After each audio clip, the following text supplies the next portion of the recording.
Mapagpalang araw mga kaswerte! Today is March 22 at ang ating payahan sa petsada ay pwede nyong alagaan ngayong araw na ito, March 22 hanggang bukas, March 23. So ang ating pong payahan sa petsada ay via STL and Lotto 2D. Pwede nyo pong tayaan yan. Alam ko sa ibang mga lugar ay wala na pong STL dahil mag-Holy Week. Pero kung meron pa po, pwede nyo subukan tayan itong ating mga lucky numbers and birthday code. Ito po ay nationwide sa lahat po ng mga lugar na meron nito ay pwede nyo po itong tayaan. At meron po tayong birthday code sa lahat po ng mga nagdiriwang ng kaarawan ngayong araw na ito. Happy birthday po sa inyo. Ito po yung iminumungkahi ko na maswerteng numero na pwede nyong alagaan ngayong araw hanggang bukas. 7, 12 at 15. Pili lang po ng dalawa o pwede naman tayaan yung tatlo. Pero bago tayo magpatuloy, gusto ko ring ipaalala sa inyo ang ating lucky mantra.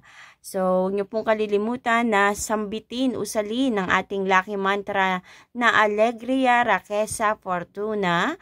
Sasambitin po ito, uusalin ng 21 beses. Kahit ilang beses niyo po itong gawin sa isang araw, wala pong problema. Bago po kayo tumaya, pwede niyo po itong sambitin para mas maka-attract po tayo ng kaswertihan at pagkapanalo. Kung tayo ay tataya. So, para po sa ating lucky pampiyang, ayan, iminumungkahi ko rin ang ating numerong 24, 24, 4, 4. So, pwedeng pagsamahin itong 24 at 4. Pakititigan po mabuti ang mga numerong nakikita nyo sa harapan nyo. At pakipusuan, kumbaga ay pakiramdaman kung alin yung mga gustong-gusto nyong tayaan. So, best pares nagdagdag po ako kasi palagi akong tumitingin sa all nation result. So, sa napapansin ko po, alam ko diyan sa inyong lugar, lumabas na ang 133, 1712 or 1721. Kapag lumabas na po iyan diyan sa inyong lugar, pwede namang hindi nyo natayaan dyan. Pero, sa ibang lugar na hindi pa po lumalabas itong numerong ito, ay pwede nyo po iyan subukang tayaan, alagaan ng 2 araw o 3 araw. Kasi alam nyo po ba, lumilibot itong numerong ito, itong pares na to. Nakikita ko to sa iba't ibang mga lugar, lumalabas sila. So, possible kung hindi po sa inyong lugar lumalabas itong mga numerong ito, any moment, any day, pwede po iyang lumabas diyan. So, kung gusto nyong alagaan, pwede nyo po iyang alagaan. And para sa ating lucky numbers for today, ayan, kinalkula ko po, ang lumabas po ay 10 and 6. So, ito po ay nirambol ko na, pinagsama ko na ang sumada at ang ating paya.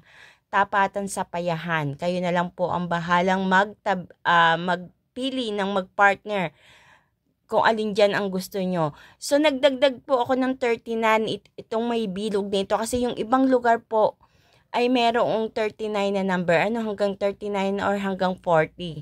So, nagdagdag po ako ng 40 at 39. Then, pumili po kayo ng mga gusto nyong numero na i-partner dito.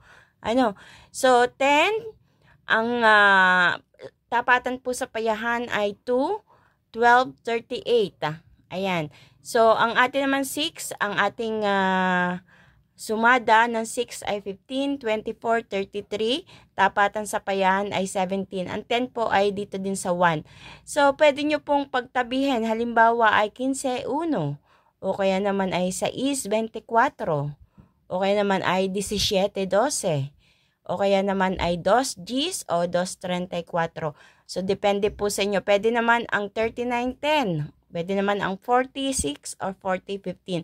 So, depende po sa napupusuan yung mga numero. At inyo ding alamin kung ano yung mga lumalabas na numero sa inyo. Minsan kasi kapag ating susumahin or papayahan, yung mga numero na lumalabas ay pwede nyo pong kunan ng paya dito sa aking mga numerong ipinapakita sa inyo. So, yun lang mga kaswerte. Ito ang ating payahan sa petsada ngayong araw na ito.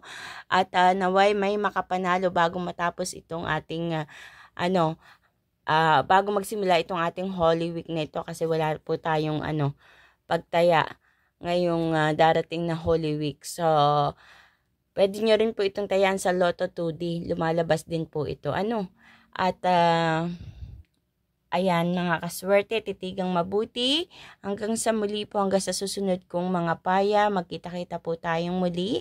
At paalala po sa lahat, magkaroon ng limitasyon sa pagtaya. Kung merong extra na pantaya, sige lang po, tumaya po tayo. At maliit na taya, maliit na tama, kung ipagkaloob man sa inyo, iyan po ay pagpasalamatan po natin.